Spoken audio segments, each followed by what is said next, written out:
Hey guys, welcome back. Today, I'm out at the range with my B&T USW A1. You've seen this gun here before on the channel. Now recently we had the opportunity to go to Switzerland and learn the history of this handgun, how it was originally conceived, and how it evolved into the pistol you see here right now. But what's even more interesting is they aren't stopping with just this design.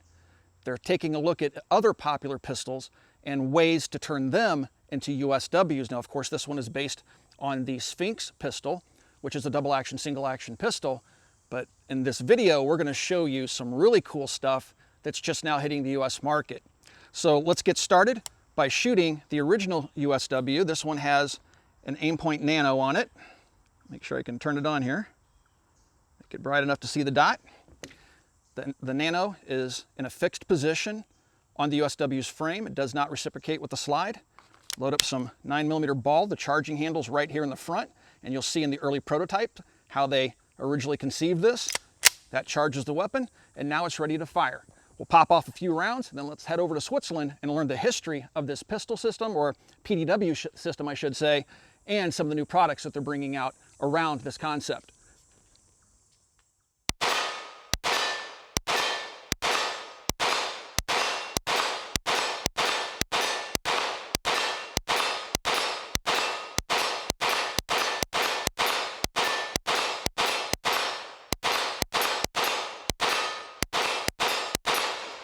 That's a lot of ammunition. Let's head over to Switzerland, guys.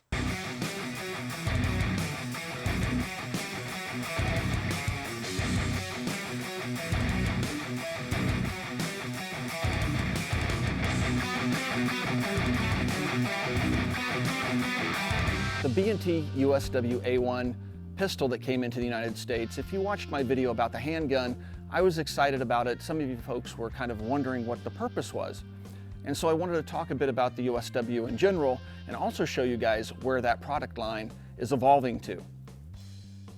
So in my hands, I have one of the original prototypes that was developed by Carl around the USW concept. The concept of a personal defense weapon is not a new concept. The concept of attaching a stock to a handgun is not a new concept.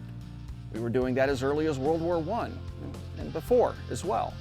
In World War II, we used wooden stocks attached to Browning high powers. We attached wooden stocks to broom handles.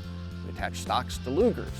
So looking back at the history of stocked handguns, it's not a truly new concept, but what the USW does is bring it into the modern age. Now, if you take a look at a Ingles high power that was used for Chinese contracts during World War II, it had a wooden stock that the rear of the grip was slotted, and you could take the stock and slide it on. The stock double-dutied as a holster, but let's be realistic.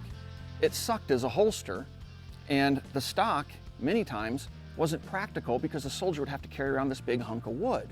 So stocked handguns were of somewhat limited use because technology hadn't really evolved to catch up to the concept. So the PDW concept, or the personal defense weapon, came about into weapons like the P90 or the H&K MP7. But again, these are dedicated weapon systems. They're not something you're going to wear on your belt in a standard handgun holster. So Carl saw a need for this in the law enforcement market, but even in the civilian shooting world. Now, in the United States, we have the NFA to contend with. So when you see the USW in the United States market, many people either can't because of the state they live in, SBR the gun, or they don't want to go through the process of paying the tax and Form 1ing it and putting the stock on it. But for the system to be truly useful, you got to go ahead and Form 1 that USW A1 if you have one. Because now you will see the benefit of what Carl had done and B&T had done with the project, the USW A1 project. So here is an early prototype. Now this is built on a Sphinx pistol, which is a Swiss-made pistol. They filed for bankruptcy, and B&T was able to bring in that tooling. They were able to acquire that tooling and use the Sphinx as a base for the original USW A1. The thing that they liked about the Sphinx was the fact that the frame of the handgun was metal, and that was kind of integral to the whole concept because they needed a solid mounting point for the red dot sight. Now, you guys have heard me talk ad nauseum in the past about red dot sights being the future of handguns. Much like the red dot sight revolutionized how we fight with modern rifles, I believe red dot sights will do the same for handguns in the future. And we're moving towards that very quickly. How many gun companies now offer factory milled guns for red dot sights? Quite a few.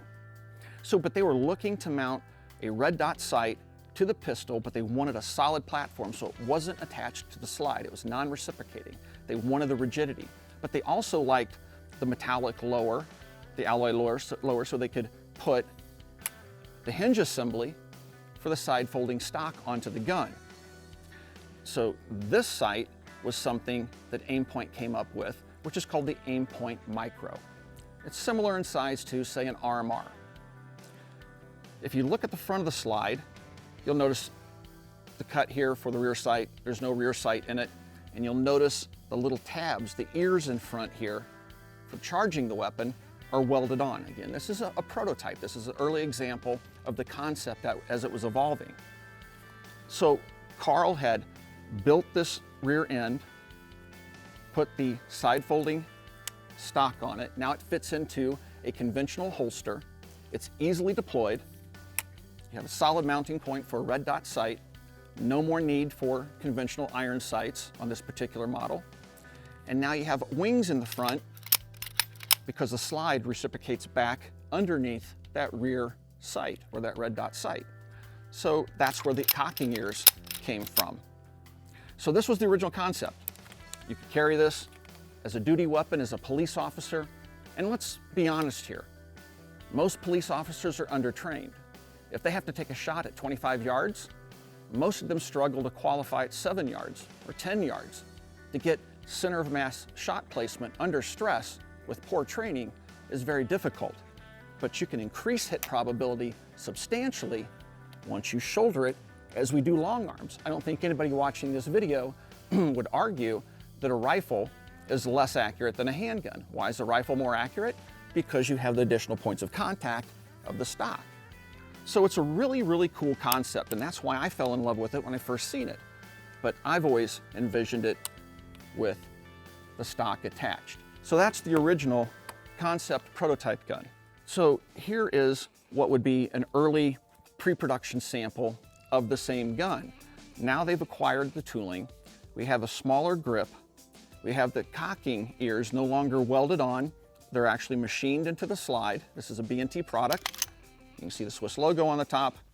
Again, we have the Aimpoint Nano. We have the metallic subassembly here for, I'm looking for a release because I'm going to talk about that here in a moment, for the stock extension, accessory rail for a light, very practical handgun. Keep in mind, the Sphinx is based on a CZ75 design. So it's a single action, double action pistol. Underneath the red dot sight, we do have a hammer back there. It's not a striker fired gun. So we have your typical double action, single action handgun controls. So you can charge the weapon, the hammer's back, trigger's back, light, crisp first trigger pull. You have the option of decocking it and making it a double action pistol for safe carry.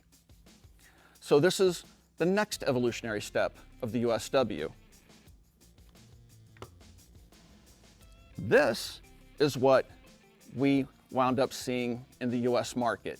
This is a production USW A1. As you'll notice, it still has the Sphinx style system, but we have a steel slide, aluminum frame, and a polymer subassembly. The pistol grip, the trigger guard are polymer. We've talked about that. You guys have seen me talk about the Sphinx. The Sphinx was a very popular handgun for me. I loved it. So now we have the stock folded to the side, but now it's retained. There's a little button right here in front of my index finger that when I push, you'll notice how that springs away. The thinking behind that was that when you release the stock and it springs away, is that manipulating things on a loaded gun from here, working with the stock, you don't want your hand out in front of that barrel, especially in a stressful situation.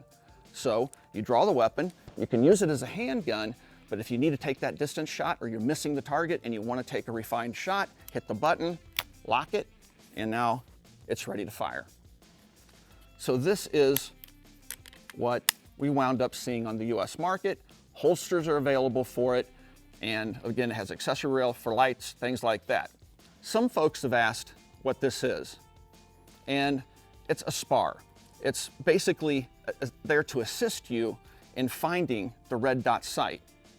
So when you look through the sight, you can see this green ramp, and if you follow that ramp up, on top of that ramp, you're going to see your red dot sight. So a lot of folks, the concept of red dot sight is rather new. So many times I've shown people how to shoot a handgun with a red dot sight on it, and they search for that sight. It just doesn't seem natural to them. And especially in pistols like the Glock, where you tend to hold it high, you have to cock the wrist down to get a proper sight picture. The red dot sight really throws them off. So the spar allows people to see that ramp and then quickly pick up the dot. So this is the USW A1. It's evolved yet again. This is an expensive handgun to produce. It's a standalone product from B&T, and the US market has other guns that are already out there that are in the hands of millions of Americans, guns like the Sig P320.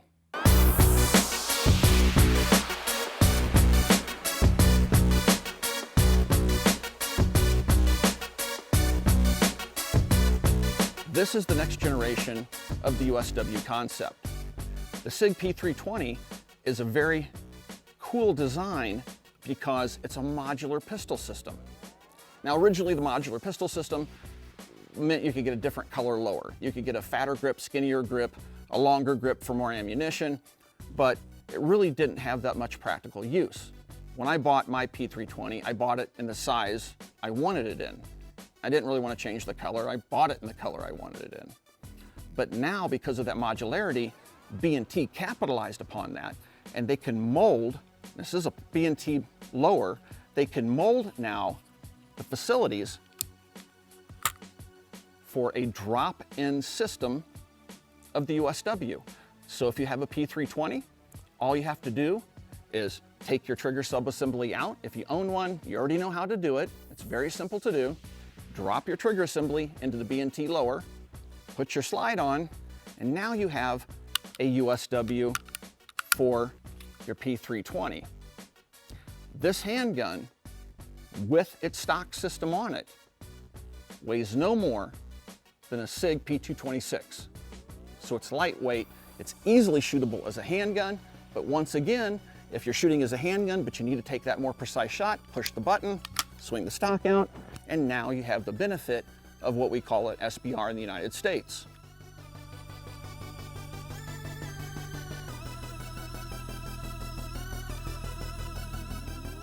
Now this one does not have a red dot sight on it. You're using your iron sights. Sig also makes the Romeo series of red dot sights. They are factory integrating the red dot sights into the guns. And now here's a Sig P320 with the B&T USW lower on it that has a red dot sight that I can very quickly and easily pick up. So once again, all you have to do is, if you own a Sig P320, is pull your trigger mechanism out, put it into the B&T lower, put your slide and barrel assembly on, and you now have an SBR that, again, weighs as much as a Sig P226, has the benefit of a red dot sight that you can actually insert into a holster and comfortably carry. So let's do some shooting with the new USW installed onto the Sig P320.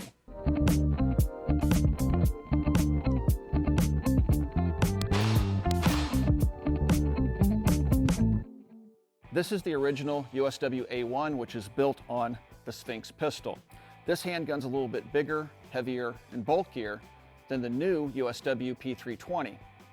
So to ready the weapon, we have the charging handles up here, or I call it a charging handle, but it's more of a charging shelf that's machined into the front of the slide. To make the weapon ready, take the magazine, insert it into the pistol, charge the weapon. It is now ready to go. Because this is a double action, single action pistol, I have the option to decock it and holster the weapon if I chose to do so. All right, so now this is still, despite the fact that it's a little bit bigger and bulkier than the Sig version, this is still very much a lightweight handgun. It's not excessively heavy. And in my original video, I hadn't gotten my Form 1 back, so I didn't even shoot it with the stock in the video. So it's very easy to shoot this pistol as a double action, single action handgun. Okay, so now you can draw it, shoot it as a handgun. The stock being on the side affects the gun in no negative way as using it as a handgun. But I can shoot as a handgun, but then I can quickly deploy that stock and it pops out. I don't have to stick my hand in front of the muzzle, lock it and put it into the shoulder. But even with the stock extended, I can still use it as a handgun if I chose to do so. So the system is very small, compact, lightweight, and very easy to use. All right, locked open. Go ahead and make this weapon safe. On my side, I have a holster, which is a polymer holster, and I have the USW P320. So this is the new product for the US market. I can easily draw this pistol. This one's already loaded. Draw it, bring it up, and shoot it as a handgun. But once again, I can quickly deploy that stock and use it as a carbine. I can use it still as a handgun or a carbine. All right, so there you go, guys. It's a very simple system to use. You still have access to your slide controls. The only difference being is that we don't have a charging handle or slot or grooves outside of those provided by Sig. If you run it with a red dot sight, you can operate the pistol with the red dot sight, and you can quickly refold the stock and safely put it back into its holster. I've shown you guys the P320 USW chassis. Here's a brand new product. This is a Glock 17 with its new USW chassis system. This one, instead of being polymer, is machined from aluminum. The whole unit weighs about 40.5 ounces unloaded. It uses a standard Glock 17 from Generation 3 all the way up to Generation 5, anything that has an accessory rail on the dust cover. They also, at the same time that they import this into the United States, they'll also import one that's compatible with both 10mm and 45 caliber Glocks as well. So, like the other systems, you push a button that releases your stock and it locks in the extended position. You'll notice on top it has an acro sight. The acro sight will bolt straight to the aluminum chassis itself, but if you choose not to use the acro, there's 2 screw holes in there. You can put a small 1913 pick rail on it and run the optic that you want to run on the gun. All right, so let's go ahead and load this thing up, and I'll tell you one more thing about the installation. To install the chassis system to the Glock, it only takes a few seconds, literally. It'll ship with this tool, which is a little torque wrench, and there is a screw right in the front of the chassis system. Slide the Glock into the chassis, tighten that single screw, your USW kit is installed. All right, much like the 320 before it, it allows you to use the controls. Now, on this side, your slide release is not going to be functional as a slide release. However, you can still use it as a slide stop. You can push up on it. The charging handle is back here. It only requires you to remove your striker plate in the rear and replace it with a striker plate that's compatible with the charging handle. The charging handle is spring-loaded, so it will always close in the forward position. It's also ambi, so you can put it on either side of the gun. So if you're right or left-handed, this system will work for you. All right, I'm going to go ahead and load the weapon. Since I can't release the slide or grab the slide, I'm going to grab the charging handle, pull it to the rear, and let it go. The weapon's now ready to fire. Just like the others, you can fire it as a handgun,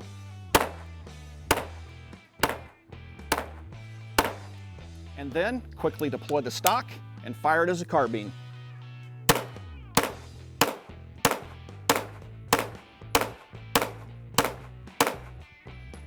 Gun functions like it normally would, with the exception that you have one small, handy little package that has the effective range of an SBR. For military and law enforcement sales and the lucky few that may wind up with the M17 limited edition from Sig, there is a P320 chassis for that gun. If you'll notice, when I extend the stock, here's the safety lever of the M17. And there is also a special cutout right here by my index finger so that when the stock is folded, it will clear that little safety lever. One other thing I should point out, when I hit the release button here, you notice how the stock springs open. That's by design, to keep your hand away from the muzzle, and there's a little spring-loaded plunger right there by my index finger that forces that stock to pop out, so you're not having to put your hand in front of the muzzle. All right, so I've never shot the M17, so this will be the first time I've had a chance to do that. And I'm gonna do it with the USW chassis system in place. Wow, that's tiny.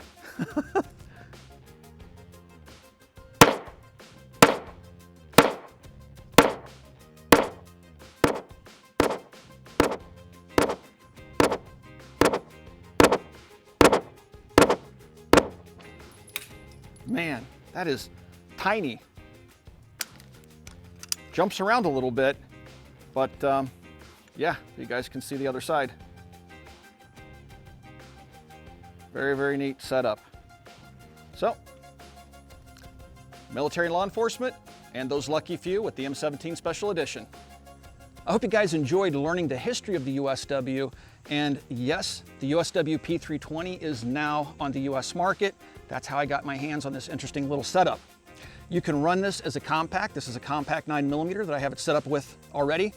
You can run it as a 357 Sig with a long barrel and long slide. You can run it as a compact and 40 Smith & Wesson 9mm, any caliber that would fit in the standard P320 grip frame. Now this one does have a full-size grip frame. It's chambered in 9mm and it holds 17 rounds, and I have the Romeo 1 red dot sight on it. Now what's really cool about this whole thing is the fact that it doesn't weigh any more in this configuration than a P226. It weighs about the same, but you have the added benefit of having a stock.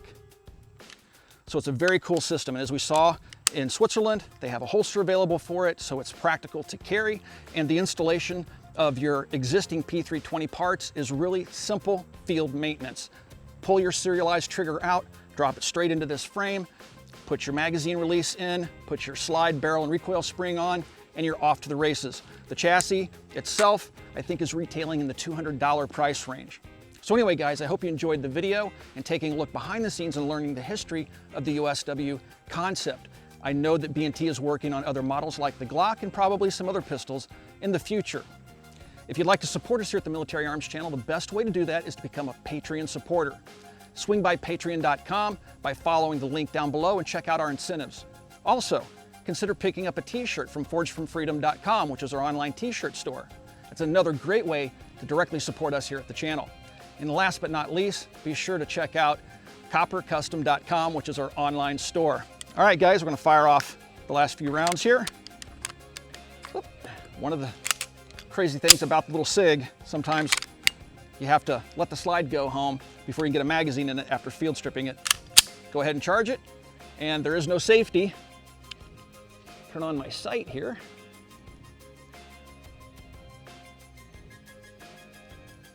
All right.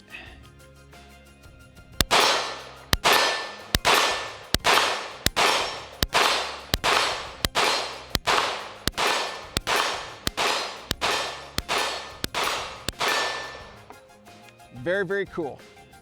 We'll see you guys soon.